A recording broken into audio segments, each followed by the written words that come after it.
L'Amérique veut dominer le monde à nouveau dans une position de force. Et M. Biden vient ici en Europe pour s'assurer le soutien des pays européens dans la Belgique et engager l'OTAN dans cette politique guerrière. Alors, Monsieur le Premier ministre, les questions qui se posent, quel camp allez-vous choisir?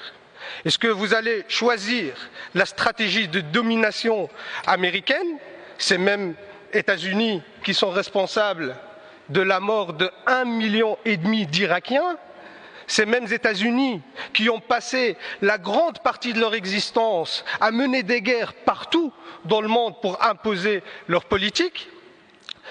Ou bien vous allez choisir le camp de la paix et tendre la main aux pays du monde entier pour œuvrer à une politique de paix et de stabilité. Et c'est ça la question, Monsieur le Ministre. Est-ce que vous allez choisir le camp de l'impérialisme occidental qui engage des guerres meurtrières pour imposer sa vision et ses intérêts aux quatre coins du monde, ou bien vous allez choisir une politique de paix et de dialogue et de collaboration au niveau international? Après des années Trump où en fait la relation transatlantique était assez difficile, M. Biden a exprimé son intention de refaire des relations avec l'Europe une pierre angulaire de sa politique internationale. Dans un monde multipolaire comme aujourd'hui, avec des changements dans la sphère de sécurité qui changent rapidement, ce qu'on a besoin, c'est des partenaires. Et c'est clairement, ça a toujours été l'approche belge, l'approche européenne, c'est de trouver des partenaires. Et on se réjouit que M. Biden vienne en Europe avec l'intention de renouer le partenariat qui est tellement important pour les Américains, mais aussi pour les Européens. Merci.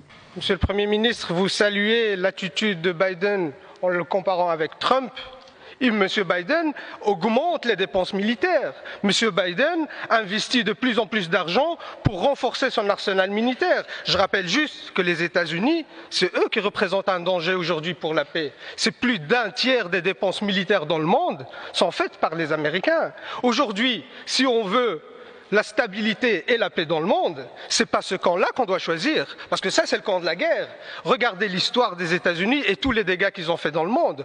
Aujourd'hui, c'est les Américains qui ont 800 bases militaires dans le monde, 800.